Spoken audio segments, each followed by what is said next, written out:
आपकी लाइफ में रूटीन और डिसिप्लिन नहीं है, आपकी लाइफ में आपने जो काम करने हैं वो सब पेंडिंग रह ही जाएंगे। पेपर के अंदर यानी थोड़े बहुत क्वेश्चन जो आते हुए रहते हैं वो भी अपने क्वेश्चन गलत हो जाते हैं और फिर जब वापस घर पर जाके जब पेपर को एनालाइज वो करते हैं क्वेश्चंस वापस से होने लग जाते हैं खुद ही बिना देखे। आज एक टॉपर आया था, उसने बोला था वो तो 3 बजे उठता था। अब मैं सिर्फ 3 बजे उठ पा रहा हूँ, पढ़ नहीं पा रहा। अपने अकॉर्डिंग चलो। तो एमआर को भरने का भी तरीका होता है। क्या तरीका है, ये चीज मैंने शायद पहले भी आपको बताई हुई है। किसी को लेट नाइट तक पढ़ने की, मैम मैंने तो बहुत ट्राई कर लिया सुबह उठ के, मेरे से पढ़ा ही नहीं जाता। मेरे को ऐसा लगता है मैं रात में ज्यादा अच्छे से पढ़ पाता हूँ। ये सब प्लानिंग के ऊपर है। पढ़ पूरी दुनिया रही है पर सिलेक्शन नहीं हो रहा पूरी दुनिया का। तो हेलो बच्चों, कैसे हो आप सभी लोग? बढ़िया। कैसी चल रही है आप सभी लोगों की पढ़ाई? नहीं चल रही? अच्छी, चलो अच्छी चलवाएंगे आज इस सेशन के बाद। सबसे पहले तो अच्छा, आप लोगों के साथ भी बहुत सारे बच्चों के साथ ऐसा होता होगा ना कि कई बार हम सुबह से शाम तक अपनी कॉपी किताबें लेके बैठते हैं, फिर भी शाम को जब कंक्लूड करने की बारी आती है तो ऐसा लगता है जैसे कुछ पढ़ा ही नहीं है। बहुत बार ऐसा होता है, मेरे साथ भी ऐसा होता था जब मैं पढ़ती थी अपने टाइम पर। तो पूरे टाइम ऐसा नहीं है कि हम लोगों ने काम तो कुछ किया ही नहीं पढ़ाई के अलावा, तब भी शाम को जब लेकर के बैठते हैं क्या करा क्या नहीं करा तो ऐसा लगता है जैसे आज तो कुछ करा ही नहीं है। और ऐसा डेली डेली डेली डेली होता रहता है। तो इसके लिए सबसे अच्छा तरीका है पढ़ने का कि आप टाइम टेबल बनाओ सबसे पहले और फिर पढ़ो। कहने का मतलब हम लोगों का मन करता है ना, जो हम चीज़ें उठा के पढ़ने लग जाते हैं। फिजिक्स चल रही है यार, मजा सा नहीं आ रहा है, बंद करिए, बॉटनी स्टार्ट कर दी। ये बढ़िया लग रही है, बॉटनी चलती जा रही है, चलती जा रही है, फिजिक्स का वापस नंबर ही नहीं आ रहा है। केमिस्ट्री उठा ली बीच में, थोड़ा बहुत जो समझ आ रहा है चल रहा है, जैसे ही चीज़ें थोड़ी सी खराब होने लगी वहां से केमिस्ट्री फेंक दी दूर, कोई मतलब नहीं अब इससे। तो ये जो हमारी हैबिट है ना रैंडम पढ़ने की, उसको थोड़ा सा चेंज करो। और ये मैं सच बोल रही हूँ, आपने अपनी ये रैंडम पढ़ने की हैबिट जैसे ही चेंज की ना, आपको बहुत ज़्यादा इसका फायदा मिलेगा। कहने का मतलब क्या है, सबसे पहले तो आपके पास आपको ये चीज़ें पता होनी चाहिए। मतलब आप देखो, हम लोग मॉर्निंग में उठते हैं, जनरली हम यहाँ पर आ जाते हैं अपने कंप्लीट करने के लिए चीज़ें, क्लास करते हैं, देन हम घर पे जाते हैं। घर पे जाके हमारा नॉर्मल रूटीन होता होगा, जैसे मुझे लगता है कि आपने एक बार डेली के नोट्स रिवाइज कर लिए और उसके बाद जो तुम्हें लग रहा है ये नहीं पढ़ा था, इसको पढ़े बहुत दिन हो गए, आज मैडम ने क्वेश्चन पूछा था ये मैं भूल गया था, ये चीज़ मुझे याद नहीं आई थी, ला आज इसको पढ़ लेता हूँ, कल कुछ और पढ़ लेता हूँ, आज बायो पढ़ लेता हूँ। फिजिक्स केमिस्ट्री एक साथ लेके बैठा, ना फिजिक्स हुई ना केमिस्ट्री हुई। तो ये चीज़ें बहुत ज़्यादा प्रॉब्लमेटिक है और ये एक्चुअल में सबकी प्रॉब्लम है। इससे निकलने का सबसे बेस्ट तरीका है कि आपके पास पहले से ही ये चीज़ मेंशन होनी चाहिए कि आपको कोचिंग के बाद जाके अपने कोचिंग की चीज़ें रिवाइज करने के बाद जो एक्स्ट्रा पढ़ना है वो क्या पढ़ना है। आपके पास एक टाइम टेबल होना चाहिए और ये आपको आगे तक बहुत काम में आएगा। इसके लिए आप कर क्या सकते हो, सबसे पहली चीज़, सबसे पहले तो एक रात, मतलब सोने से पहले रात में आपको एक हैबिट डालनी है कि कल क्या पढ़ना है वो आपको पता होना चाहिए। वरना हम यहाँ से जाते हैं, हमने रिवाइज किया, फिर हम ढूंढते हैं क्या पढ़े क्या पढ़े क्या पढ़े क्या पढ़े, फिर उसके बाद जो समझ आता है सबसे पहले जो दिखता है, जो आसान दिखता है उसको उठा लेते हो। वो काम नहीं करना, क्योंकि उसमें जो टफ सब्जेक्ट होगा वो और दूर चला जाएगा, वो आपके लिए और टफ बन जाएगा। ये बात समझ आ गई? तो आप क्या करना है, आपके लिए सबसे पहले टाइम टेबल। टाइम टेबल कुछ नहीं है। टाइम टेबल का मतलब है तुमने बस लिख लिया है कि तुमको क्या क्या काम करना है, और ये काम हम सबके यहाँ पे पहले से होते हुए आया है। मैं तो आज भी मेरे घर पे भी मम्मी पापा को देखती हूँ ना, वो हर एक चीज़, उनकी एक छोटी सी डायरी होती है, वो सब कुछ उसमें लिखते ही लिखते हैं, पता नहीं क्यों, पर वो लिखते जरूर है। हर चीज़ मतलब हर चीज़ की उन्होंने कितना किसको पैसा दिया, कहाँ से आया, किसका क्या काम रह गया है, क्या काम करना है, वो सारी चीज़ें। एक मतलब एक बिजनेसमैन अगर आपके घर पे है तो ये सारी चीज़ें होती हुई नजर आती है। या चलो एक छोटा सा एग्जांपल लेते हैं, शादी वादी होती है घर पे, तो शादी में बहुत पहले से ही उसकी तैयारी में चीज़ें लिखने लग जाते हैं, ये करना है ये करना है ये करना है, जिससे कोई काम पेंडिंग नहीं रही। तो हम भी वही काम कर रहे हैं यहाँ पर कि हमें क्या क्या पढ़ना है, हम उसकी एक लिस्ट तैयार कर रहे हैं। और ये प्रैक्टिस आपको केवल आज कल परसों तक नहीं, अपनी पूरी नीट की जर्नी में करनी है। इसका मतलब अब कैसे करना है, टाइम टेबल में हमेशा आप टाइम टेबल में 2 चीजें लिखोगे। पहला, जो भी आपके पास यहाँ पर ऑनगोइंग टॉपिक चल रहा है, जो भी आपको कोचिंग में पढ़ाया जा रहा है वो। और दूसरा, आप टाइम टेबल में क्या लिखोगे, आने वाले टेस्ट का टॉपिक। मान लो 1 हफ्ते बाद मेरा टेस्ट है, तो मैं उसी टॉपिक को लिखते हुए अपना टाइम टेबल बनाऊंगा कि इतने दिन में मेरे को ये चीज़ें कंप्लीट करनी है। अभी पता है, अभी तो हमारी स्टार्टिंग है, हम लोगों के पास जब टेस्ट आएगा ना तो दिमाग में रहती है चीज़ें कि मेरे को एक बार रिवाइज भी करना है, मेरे को मॉड्यूल के मैंने जो क्वेश्चन किए थे उसके जो क्वेश्चन मेरे से हुए नहीं थे वो दोबारा से भी करने हैं, एनसीईआरटी के कुछ इंपॉर्टेंट टॉपिक थे जो मेरे को वापस से रिवाइज करके जाने हैं। और एट दी एंड इतना पैनिक होता है ना कि केवल रिवाइज करके चल जाओ, वही बहुत बड़ी बात है। बाकी चीज़ें पढ़ना लिखना तो बहुत दूर की बात है, एनसीईआरटी तो बहुत दूर की बात है। तो इन सब चीज़ों से बचने के लिए आप पहले से ही लिख के रखो कि आपको क्या क्या काम करना है और उसको समय लिमिट लगा दो उस पर कि इतने समय तक ये कंप्लीट करना ही करना है। उससे हमारे दिमाग में भी चीज़ें रहती है ना, तो हम रैंडम इधर उधर नहीं जाते और पढ़ने का भी एक रूटीन बन जाता है।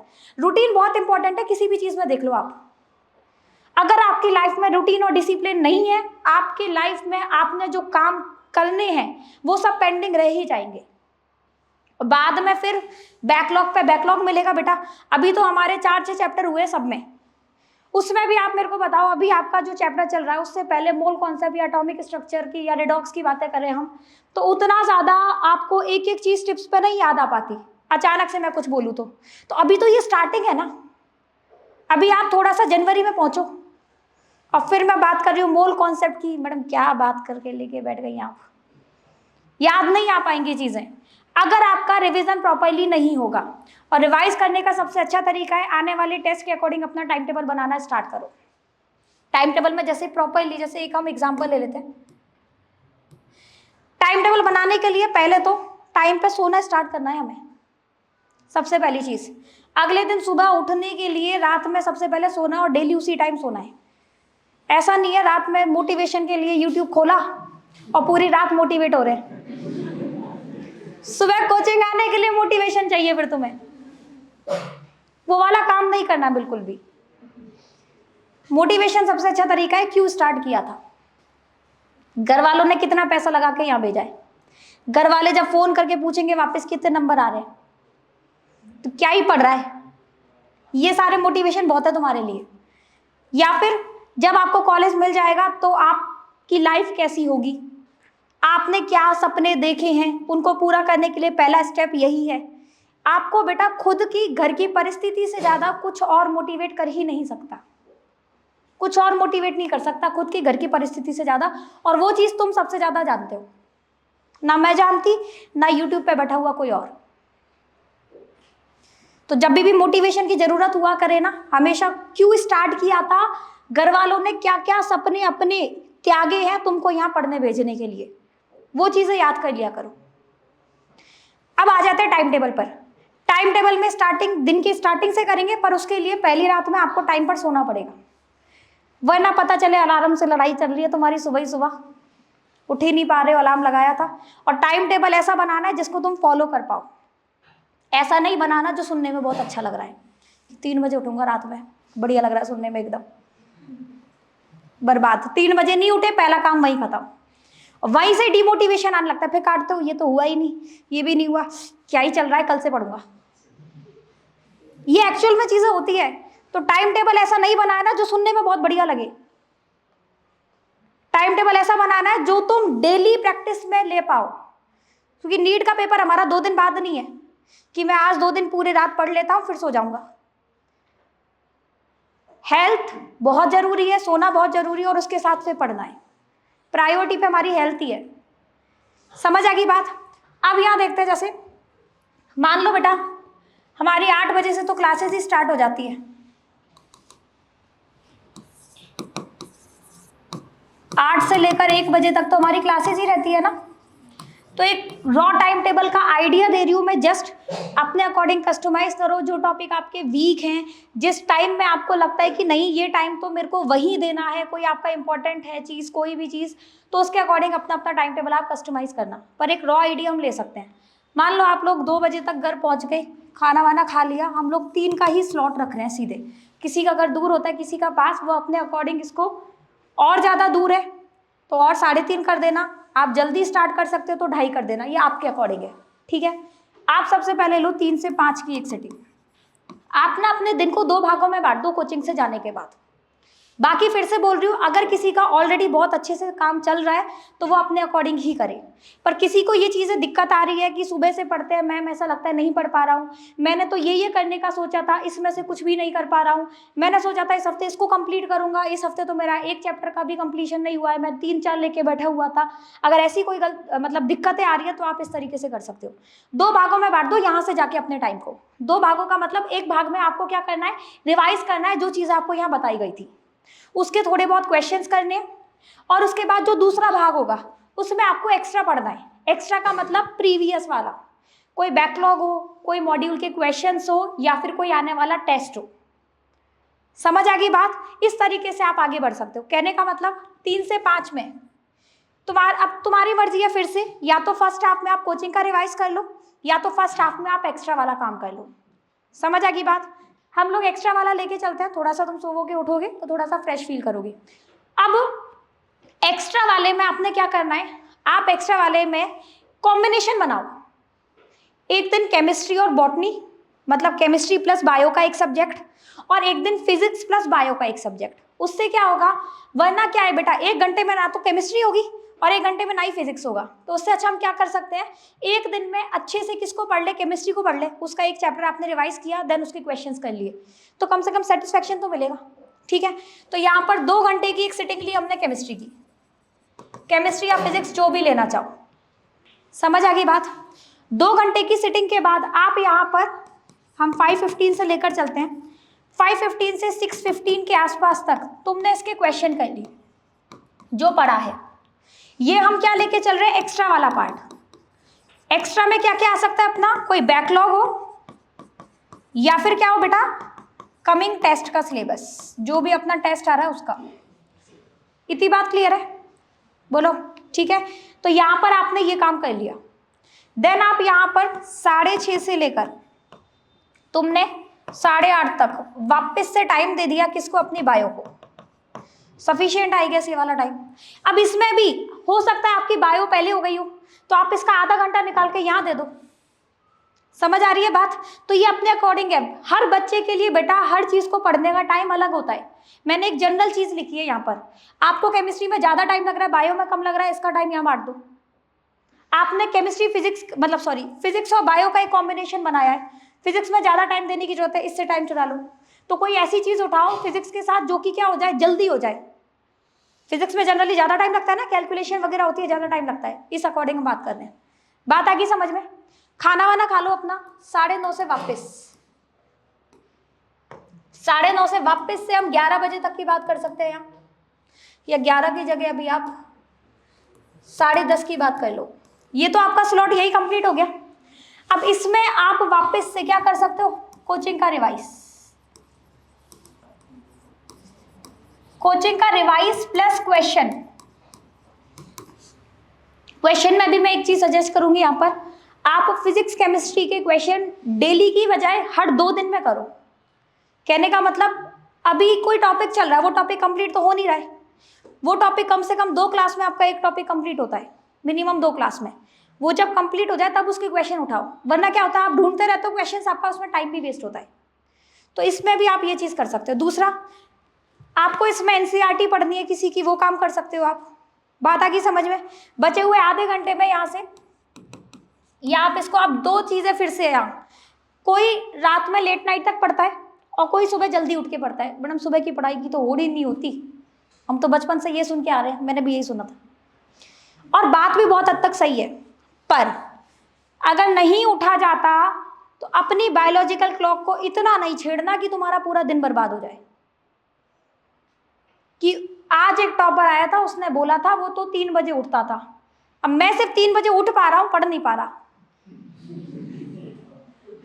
तो ये सब नहीं करना बेटा, अपने अकॉर्डिंग चलो। जैसे एक एग्जांपल है, कोई 7 बजे उठ रहा है, 7 से पहले 6:30 करो उसको, सीधे 7 से 3 बजे नहीं उठना आपको। और मैं तो कभी सजेस्ट ही नहीं करती 3 बजे उठने के लिए। 7 से पहले आप 6:30 करो, 6:30 से 6 करो, और फिर 6 से 5 करो, इस अकॉर्डिंग काम करना है आपको। एकदम से खुद को छेड़ोगे तो ना यहाँ के रहोगे ना वहां के, जो हो रहा था वो भी नहीं होगा। किसी को लेट नाइट तक पढ़ने की, मैम मैंने तो बहुत ट्राई कर लिया सुबह उठ के, मेरे से पढ़ा ही नहीं जाता, मेरे को ऐसा लगता है मैं रात में ज़्यादा अच्छे से पढ़ पाता हूँ। और कई कई जगह अपना माहौल भी इस तरीके का होता है कि सुबह हमें ज़्यादा डिस्टर्बेंस होता है, हम रात में अच्छे से पढ़ पाते हैं। जिस टाइम पढ़ाई हो आप उस टाइम करो, किसी के लिए कोई आइडियल मतलब कंडीशन नहीं होती। आपको जिस टाइम अच्छी पढ़ाई होती है उस टाइम करो, पर नींद के साथ कॉम्प्रोमाइज़ नहीं करना है। एटलीस्ट 6 to 7 आवर्स की जो नींद है वो आपको कंप्लीट करनी है। क्योंकि अगर आप ये काम नहीं करोगे, अभी से ही 4 घंटे 3 घंटे 5 घंटे सोओगे, मतलब वो चीज़ तो खैर उसमें ज़्यादा होती है कि तुम फ़ोन चलाते रहते हो। मैं फिर भी मान रही हूँ कि तुम पढ़ते हुए ऐसा नींद के साथ कॉम्प्रोमाइज़ कर रहे हो। तो अगर ऐसा हो रहा है आपके साथ तो बेटा वो लॉन्ग टर्म में नहीं चल पाएगा, बहुत जल्दी बीमार हो जाओगे। बीमार हो जाओगे, जो चल रहा था वो भी नहीं हो पाएगा। तो खुद को इतना ज़्यादा भी मतलब प्रेशर में नहीं डालना कि उसने कहा था इतने बजे उठने का, या वो तो कह रही थी 3 बजे उठती है, मैं तो 3 बजे उठती नहीं हूँ, मेरा कैसा सिलेक्शन होगा। जबरदस्ती इस तरीके से करोगे तो बिल्कुल नहीं होगा। तो ये काम बिल्कुल भी नहीं करना। समझ आ गई बात। अब यहाँ पर इसलिए मैं रुक गई। अब ये जिन बच्चों को लगता है कि वो लेट नाइट तक पढ़ सकते हैं, वो यहाँ पर 12 बजे तक एक स्लॉट रख लो अपना। इसमें मुझे लगता है आप कोचिंग का रिवाइज कर सकते हो, हाफ एन आवर और आप थोड़ा सा कोचिंग के रिवाइज के लिए निकाल सकते हो। बचा हुआ आपका बैकलॉग या टेस्ट का जो भी आपको समझ आ रहा है। ये एक रॉ टाइम टेबल है अपने अकॉर्डिंग। किसी के मैम हमारे तो पीजी में खाना ही नहीं मिलता इतने बजे तक, तो खाना ही खा के चल जाते सारे, तो तुम इसको अपने अकॉर्डिंग सेट कर लेना। बस ये कहना चाह रही हूँ मैं बार बार। पर देखो कहने का मतलब क्या है, यहाँ जो कुछ भी लिखा है मैं बस ये कहना चाह रही हूँ कि अपने दिन को आप यहाँ से जाने के बाद 2 भागों में बांट दो। एक भाग में आप कोचिंग का रिवाइज करो और दूसरे में आप क्या पढ़ोगे, किसी भी 2 सब्जेक्ट का। फिजिक्स केमिस्ट्री मत उठा लेना एक साथ, उठाने में उसमें कुछ प्रॉब्लम नहीं है, बस आपको थोड़ा सा मतलब आप ज़्यादा थक जाओगे, आपकी चीज़ें ज़्यादा कवर नहीं होगी। आप बायो के साथ केमिस्ट्री या फिजिक्स का अगर बनाओगे, एक ग्रुप बनाओगे, तो चीज़ें ज़्यादा हद तक हो जाएगी। समझ आ गई बात। इस स्लॉट में आप यहाँ पर मान लो मैंने ही बोला है कि केमिस्ट्री में बेटा इनऑर्गेनिक चल रही है, उसका एक बार जाके जरूर आप एनसीईआरटी पढ़ना, आपने एनसीईआरटी देख ली जाके। बात आ गई समझ में। अब बात करते हैं संडे को। अभी तो जनरली आपके टेस्ट का मतलब फ्रीक्वेंसी है वो थोड़ी कम है, तो आपको संडे फ्री मिल जाता है। संडे फ्री में आराम से उठो। आराम से उठने का मतलब ये नहीं है तुमने 12 बजा दिए सीधे, ठीक है। देन उसके बाद वापस से जो भी आपके पास बैकलॉग है आप बैकलॉग लेकर बैठो। और बेटा संडे की प्लानिंग भी संडे को नहीं करनी, संडे की प्लानिंग भी पहले ही हो जानी चाहिए, आपके टाइम टेबल में लिखा होना चाहिए संडे के बारे में स्पेशली। आप एक ब्रेक लो, उसकी मना नहीं है, आप आधे दिन का ब्रेक ले लो, पर बाकी के आधे दिन अपने बचे कुचे काम को करो। अपने आने वाले नेक्स्ट हफ्ते को यहाँ पर आपको क्या करना है, बिल्कुल आने वाला जो अपना अगला वीक है उसकी प्लानिंग करनी है आपको संडे को। जो चीज़ जो कमियां जो चीज़ें रह गई थी अपनी पुराने वाले वीक में, उसको आपको देखो, ये चीज़ मैं भी मानती हूँ कि आप टाइम टेबल बनाओगे तो 100% टाइम टेबल नहीं होता फॉलो। हमने भी पढ़ाई लिखाई किया तो ये चीज़ समझ आती है। मैं भी कभी भगवान ना करे बीमार भी पड़ जाते हैं, सिर दर्द भी होता है, ऐसे बहुत ज़्यादा नहीं होना चाहिए वैसे, ठीक है, एक्सक्यूज ही बना दिया तुमने, पर ऐसी चीज़ें हो सकती है। तो एक स्लॉट अपन संडे का उसके लिए रख रहे हैं कि जो चीज़ जो कमियां रह गई हम उसमें पूरी कर लेंगे, या जो बैकलॉग रह गया है उसको हम कवर करेंगे। अब कई बच्चों का होता है कि मैडम मैंने वो चैप्टर पढ़ा ही नहीं है, मैंने तो मूल कॉन्सेप्ट पढ़ा ही नहीं है, मुझे तो पहले मूल कॉन्सेप्ट करना है, क्योंकि आप बोलते हो मूल कॉन्सेप्ट है, मूल कॉन्सेप्ट बेस है। तो तुम अब क्या कर रहे हो, तुम्हें दुनियादारी से क्लास से कोई मतलब ही नहीं है, तुम घर गए तुमने मूल कॉन्सेप्ट के लेक्चर निकाले और तुम मूल कॉन्सेप्ट ही कर रहे हो दिन रात। वो नहीं करना भाई, यहाँ का जो रह जाएगा ना डेली चलता वाला, फिर वो बहुत दुख देगा। तो मूल कॉन्सेप्ट का अगर रहा है तो क्या करोगे, आपको अपने दिन में से 1.5 घंटा फिक्स कर देना है बैकलॉग के नाम से, कि केवल उस 1.5 घंटे में मूल कॉन्सेप्ट पढ़ना है, बाकी का जो डेली चल रहा है उसको करना है। चाहे मतलब उसको अब मूल कॉन्सेप्ट होने में चाहे 1 हफ्ता लग जाए, तुम्हारे 4-5 दिन की जगह चाहे 1 हफ्ता लग जाए, पर उससे क्या होगा, मूल कॉन्सेप्ट भी हो जाएगा और जो चल रहा है वो डिस्टर्ब नहीं होगा। पता चली मूल कॉन्सेप्ट के बाद जो चल रहा है उसका बैकलॉग बन गया फिर। तो ये बेटा प्लानिंग है आपकी, ये सब प्लानिंग के ऊपर है। पढ़ पूरी दुनिया रही है पर सिलेक्शन नहीं हो रहा पूरी दुनिया का, और ये फैक्ट है एकदम। तो आप जितना ज्यादा मतलब स्ट्रेटेजी के साथ स्मार्ट वर्क करके आगे बढ़ोगे ना, वैसे वैसे सही रहेगा। आपके टेस्ट होंगे, मान लो संडे को आपका टेस्ट है, तो आपने सुबह तो टेस्ट की वजह से ही हाय तौबा मची रहेगी पूरे टाइम, बिल्कुल बर्बाद रहेंगे आधे जने तो टेस्ट की वजह से। तो टेस्ट देने के बाद आकर सेम डे ना सही, अगले दिन उसका एनालिसिस जरूर करो। आते ही ऐसे टेस्ट का पेपर उठा के नहीं फेंकना। यही था जिसने संडे बर्बाद किया है मेरा। उसको लेकर के अपने पास रखना है। नेक्स्ट डे जब आपके पास आंसर किया आ जाए उसको आपको एनालिसिस करना है। मैं आपको एनालिसिस वाला चीज पहले भी बहुत बार बता चुकी हूँ। जो भी क्वेश्चन आपके गलत हुए, जो क्वेश्चन आप छोड़ के आए हो, जिनमें कॉन्सेप्ट में गलती आए, उनको आपको बहुत अच्छे से चेक करना है।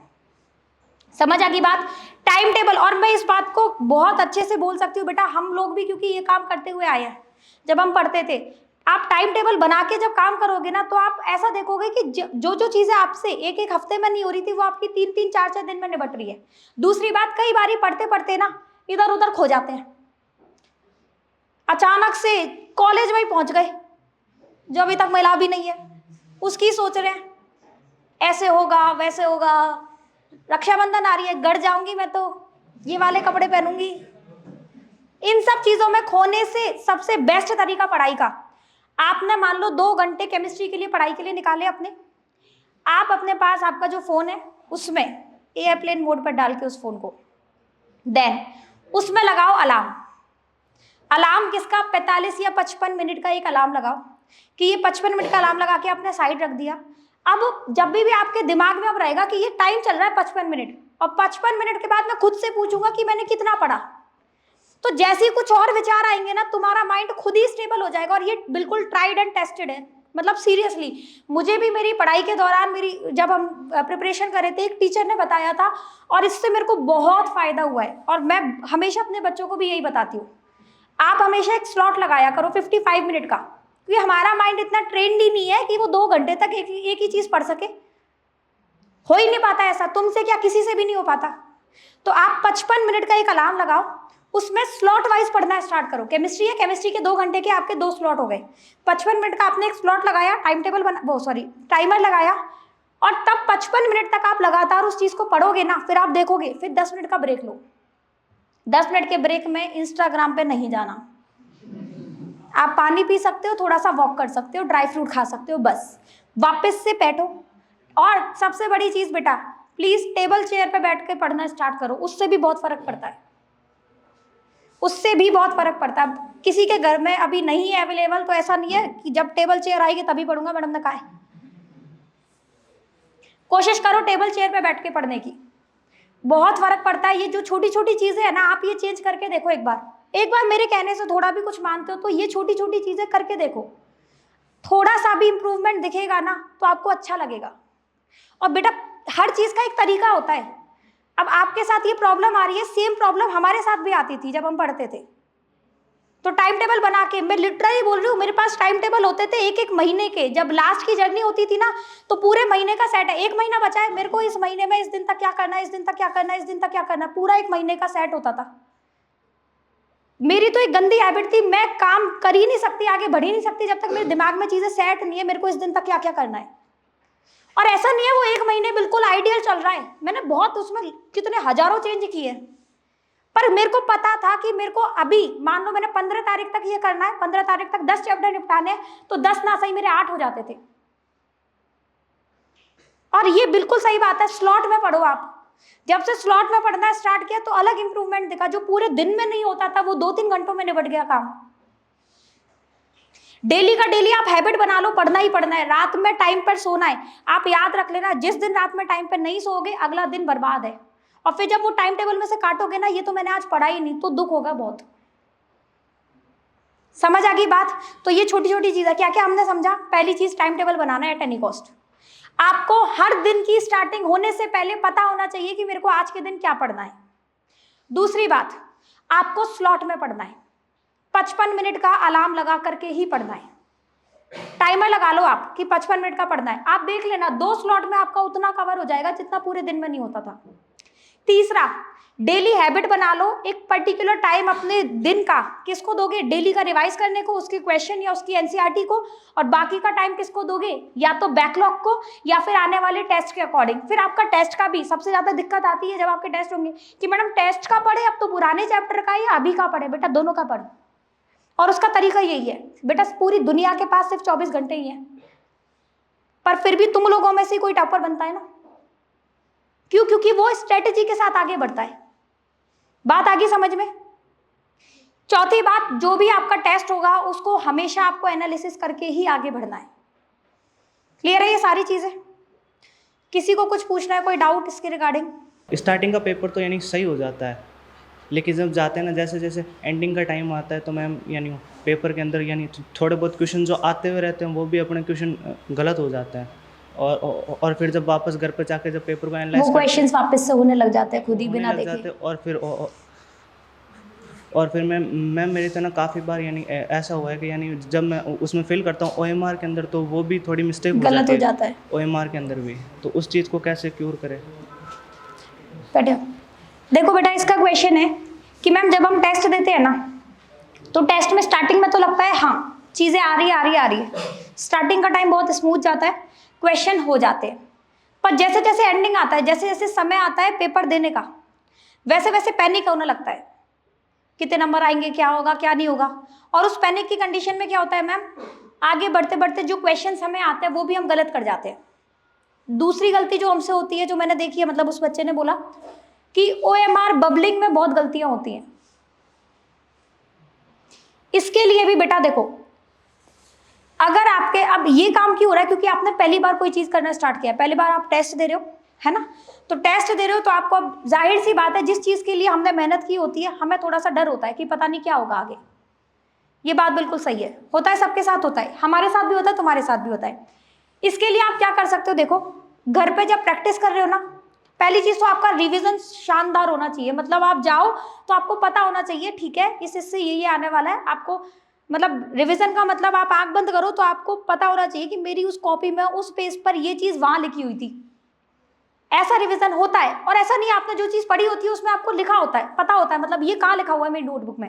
पहली बात रिवीजन, उससे क्या होगा, हमारे पास कॉन्फिडेंस आएगा। पेपर में जाने से पहले मॉड्यूल के क्वेश्चन, DPP के क्वेश्चन, प्रीवियस ईयर क्वेश्चन करके ही जाना है। उससे क्या आएगा, अप्रोच तो बढ़ेगी, साथ में हमारे पास क्या मिलेगा, हमें कॉन्फिडेंस मिलेगा। तीसरी बात, किसी भी पेपर को नहीं छोड़ना ये सोच के यार मेरे तो गलतियां बहुत होती है, नंबर कम आते हैं। चाहे नंबर आपके कितने भी आए बेटा, वो हर नंबर चाहे आपको दिख नहीं रहा, लेकिन वो हमेशा आपको इंप्रूवमेंट ही देकर जा रहा है। तो किसी भी पेपर को नहीं छोड़ना, पेपर आप बार बार दोगे, आपको हैबिट बनेगी।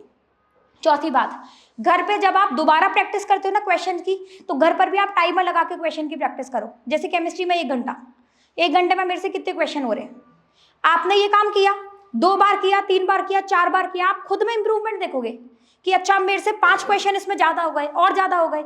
तो जब वहां जाओगे ना, तो तुम्हें पता होगा कि 1 घंटे में मैं तो कर लेता हूँ इतने क्वेश्चन, 45 क्वेश्चन मैं आराम से कर लेता हूँ 1 घंटे में, तो इससे तुम्हें कॉन्फिडेंस मिलेगा। पांचवी बात, OMR को भरने के लिए, OMR को भरने का भी तरीका होता है। क्या तरीका है, ये चीज मैंने शायद पहले भी आपको बताई हुई है। OMR को आप लास्ट में भरने की बजाय या तो एक सेक्शन कंप्लीट कर लो, या 10-10 क्वेश्चन या 5-5 क्वेश्चन करके भरो। हर क्वेश्चन के बाद नहीं फिल करना, कारण उसमें टाइम वेस्ट होगा, ठीक है। हर 5 क्वेश्चन के बाद आप कर सकते हो अभी इनिशियल लेवल पर, कारण कुछ कुछ क्वेश्चन अपन बीच में छोड़ते हैं और हम जल्दबाजी में उसको भी भर देते हैं। और आप थोड़ा सा, जैसे ये वाले है, इस तरीके से आप भर रहे हो, तो इसमें भी ऐसा नहीं जल्दबाजी में सीधे सीधे भरते हुए जाना है। आप एक हैबिट बनाओ अपना, थोड़ा सा हाथ रोक कर, मतलब जस्ट हल्का सा डॉट लगा के रुक जाना है आपको, जिससे क्या होगा, आपका हाथ पहले ही रुक जाएगा। समझ आ गई बात। अब क्वेश्चन आते हुए गलत करना ये सबके साथ होता है, ये टाइम के साथ सही होगा। आपको क्या करना है बेटा, एक ही बारी में ऐसा नहीं करना, ये क्वेश्चन नहीं हो रहा उस पर अटके ही रह रहे हो। अपन को जब लगता है ना, अरे यार इतना सा टाइम बचा और क्वेश्चन इतने सारे हैं, तो पैनिक करते हैं हम। तो आपको क्या करना है, फर्स्ट स्लॉट में आपको केवल वो क्वेश्चन करना है जो आपके आंखों को देखकर हो जाए, या एक ही बार में फॉर्मूला लगा के हो जाए। जिस क्वेश्चन को 2 बार से ज्यादा पढ़ने पर नहीं अटेम्प्ट कर पा रहे हो, स्टार मार्क लगा के छोड़ दो। क्यों? क्योंकि आगे बहुत सारे ऐसे क्वेश्चन है जो तुम्हारे ऐसे वाली वेट कर रहे हैं कि तू बस देख और टिक कर, तो कम से कम वो हम सही कर पाए। समझ आ गई बात। और जब हमें लगेगा ना, अरे अभी तो केवल फिजिक्स बची है, अभी तो मेरे पास 1.5 घंटे से ज्यादा है, ठीक है, आई हैव सफिशिएंट टाइम, तो भी तुम्हें थोड़ा सा एक सांत्वना मिलेगा और तुम उस काम को कर पाओगे। अब तुम देख रहे हो आधा घंटा बचा है, पूरी फिजिक्स बची है, तो तुम कुछ नहीं कर सकते फिर, ठीक है। तो ये चीज बार बार आप पेपर दोगे ना, बार बार आपको इंप्रूवमेंट देखने को मिलेगा। अपन किसी भी काम को पहली बार करते हैं ना, तो गलतियां होती हैं और उस गलती से केवल सीखना है। समझ आ गई बात। किसी का कोई और डाउट है बेटा? मैम ये पेपर करते हैं मैम, इसमें सिली मिस्टेकें होती हैं। सिली मिस्टेक को कम कैसे करें? देखो सिली मिस्टेक के लिए, सिली मिस्टेक सबसे होती है। सबसे पहले तो पेपर एनालिसिस, मतलब आपको पता होना चाहिए कि तुमने क्या सिली मिस्टेक की है घर आने के बाद, जिससे उस पेपर में जब नेक्स्ट पेपर में जाओगे तो हमें पता होगा कि हमें ये गलती नहीं करनी। तो सिली मिस्टेक के प्रकार क्या क्या हो सकते हैं? OMR बबलिंग हो गई गलत, करेक्ट को इनकरेक्ट पढ़ लिया, क्वेश्चन ही पूरा नहीं पढ़ा मैडम, जल्दबाजी में मैंने तो ये लगा दिया, मैम मैंने सही किया था, ए लगाया था, पर मैंने गलती से इसमें बी भर दिया। ये होती है सिली मिस्टेक। इसको कवर करने का तरीका क्या है? पहले तो आके पेपर एनालिसिस करना है टेनी कॉस्ट, तुम्हें पता तो हो कम से कम गलती क्या करके आए हो। फिर उसको एक बार को अपने कहीं भी लिख लेना, स्टार्टिंग में कम से कम 2-3 बार ये प्रैक्टिस दोहराना। लिख लिया कि मेरे को फिर क्या करना है। मान लो तुम लोग करेक्ट इनकरेक्ट वाली बहुत ज्यादा गलती करते हो, तुमने जैसी क्वेश्चन पढ़ा तुम्हें पता है तुम करेक्ट इनकरेक्ट में फंसोगे, तुमने पहले इसको हाईलाइट कर दिया, करेक्ट को उसमें रख दिया, अच्छे से लाइन खींच दी कि मेरे को अब दिख रहा है कि करेक्ट ही पूछा है, मेरे को अब दिख रहा है कि इनकरेक्ट ही पूछा है। दूसरी बात बबलिंग का, यानी कि OMR शीट कैसे भरते हैं वो मैंने अभी अभी बताया था आपको, समझ आ गई बात। तीसरी बात, कोई क्वेश्चन जल्दी, मतलब हम क्या करते हैं बेसिकली, हमारे पास जब टाइम कम होता है ना तो अब दिमाग तो उसी स्पीड से चलेगा, मतलब क्वेश्चन करने में तो उतना ही टाइम लगेगा। हम कहाँ से टाइम चुराते हैं? क्वेश्चन पढ़ने से। जल्दी से पढ़ लिया, क्वेश्चन पढ़ जल्दी लिया, इस चक्कर में पूरा नहीं पढ़ा, इस चक्कर में इंफॉर्मेशन ही नहीं देखी। तो ये जैसे मैंने बताया पेपर कैसे आपको अटेम्प्ट करना है, उस अकॉर्डिंग आगे बढ़ोगे तो आपको क्या दिखेगा वहां पे, मतलब आपको प्रॉपर टाइमिंग देना है किसमें, एटलीस्ट पढ़ने में। क्वेश्चन पढ़ने से ही टाइम चुराओगे तो आपका गलत होने के चांसेस ज्यादा है, समझ आ गई बात। और जो भी आपकी सिली मिस्टेक है आप एक बार मतलब पहले देखो कि क्या मिस्टेक है हर पेपर में जाने से पहले, और फिर उसको दिमाग में रखते हुए अपने पेपर में आगे बढ़ना, और धीरे धीरे करके ही ये मिस्टेक कम होगी, एकदम से नहीं दिखेगी आपको कम, समझ आ गई बात। जितने पेपर दोगे उससे पता चलेगा कि कितनी गलतियां मैं कर सकता हूं, तो पेपर तो देने ही देने हैं। ठीक है बेटा, और किसी का कोई डाउट? मैडम हर बार क्या होता है कि जैसे रिवीजन करते हैं ना नहीं, तो रिवीजन वही चीज़ कर पाते हैं जो पहले से ही आता है, अच्छा, जो पॉइंट्स पहले हमने छोड़े हुए थे वो वापस छूट जाते रिवाइज करते टाइम, ऐसा ना? ये हमारी एक हैबिट होती है कि जैसे मैंने मूल कॉन्सेप्ट पढ़ा हुआ है तो मैं वापस पढ़ूंगी ना तो मैं देखूंगी हाँ हाँ आता है, हाँ हाँ आता है, हाँ हाँ आता है, यही चलता है। और ये सबके साथ, मेरे साथ भी होता था। अब देखो उसको करने का एज सच तो कोई उपाय है नहीं, अब हमें ही थोड़ा सा ज्यादा ध्यान देना पड़ेगा। या तो आप क्वेश्चन, मेरी बात सुनो, यहाँ पर आपको क्या करना है, आपने एक बार रिवीजन कर लिया, एक बार रिवाइज कर लिया हमने, उसके बाद हमने क्वेश्चन करे उसके। एक तो हम करते हैं रिवीजन कब करते हैं कि क्वेश्चन हो जाए तब उसके लिए रिवाइज करते हैं। पहला रिवीजन कौन सा होता है कि मैं इतना तो पढ़ लूँ, कम से कम मेरे क्वेश्चन हो जाए, मेरे को फॉर्मूला याद रहे, मेरे को थ्योरी आती हो, पहला रिवीजन वो होता है। आपने क्वेश्चन करे, क्वेश्चन में DPP मॉड्यूल एंड साथ में प्रीवियस ईयर क्वेश्चन एटलीस्ट, मतलब ये तो बेयर मिनिमम जिसे कहते हैं कि ये तो कम से कम है, module DPP plus previous year, ये तो कम से कम है, इतने क्वेश्चन तो आपको करने ही करने हैं, समझ आ गई बात। उसके बाद दोबारा से थोड़ा सा आंखें खोल के रिवीजन करना है, दोबारा रिवीजन करना है क्वेश्चन करने के बाद। उससे क्या होगा, और रिवीजन ऐसे नहीं, फिर बेटा अब ये हैबिट हमें बदलनी पड़ेगी थोड़ी सी कि हम सोचते हैं ना ये तो आता है, ये तो टॉपिक पढ़ लिया, चाहे 2 मिनट ज्यादा लगे उस टॉपिक में पर उसको एक बार देख लेना। उससे 2 चीजें होगी, बाई चांस कुछ रह गया होगा तो भी आपको दिख जाएगा, और वैसे भी आप क्वेश्चन प्रैक्टिस ज्यादा करोगे। मान लो कोई चीज आपने छोड़ दी रिवीजन के टाइम, वो आपको कहीं ना कहीं क्वेश्चन में चमक जाएगी जितनी इंपॉर्टेंस होगी उसकी, ठीक है। दूसरी बात, आप रिवाइज कर, मतलब क्वेश्चन करने के बाद वापस रिवाइज करोगे ना तो आपको पता चलेगा। मान लो आपने कोई लाइन देख के छोड़ी, अरे सही सी नहीं लग रही है तो मेरे को नहीं लगता इससे कोई क्वेश्चन आएगा, और आप कोई उसी का ही क्वेश्चन करते हुए आए हो, वो आपको सबसे ज्यादा याद रहेगी फिर। तो हमेशा क्वेश्चन करने के बाद दोबारा से आपको रिवीजन एक देना है, और वो ऐसा वाला रिवीजन नहीं, पन्ने पलटने वाला नहीं, एक प्रॉपर मतलब एक प्रॉपर रीडिंग तो देनी है एटलीस्ट। उससे क्या होगा, जो आपने क्वेश्चन किए है ना उससे आप अपने नोट्स को रिलेट कर पाओगे, और फिर हर वो चीज आपको दिखेगी जो आपको क्वेश्चन करने से पहले नहीं दिखी थी। तो आफ्टर क्वेश्चन अटेम्प्टिंग, मतलब जब आपने सारे क्वेश्चंस कर लिए अच्छे से, उसके बाद एक और बार रिवाइज करो अपने नोट्स को, और वो पन्ने पलटने वाला नहीं, फिर से थोड़ा सा एक बार रीडिंग करके फिर आप रिलेट भी कर पाओगे उस चीज को।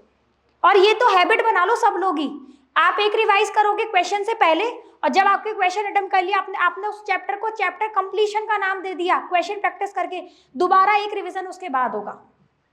उससे क्या होगा, आप हमेशा किसको रिलेट कर पाओगे, चीजों को जो आपने लिखी हुई है। समझ आ गई बात? और किसी का कोई डाउट? मैम किसी चैप्टर को आज पढ़ लिया तो कितने दिन बाद रिवीजन में ले उसको?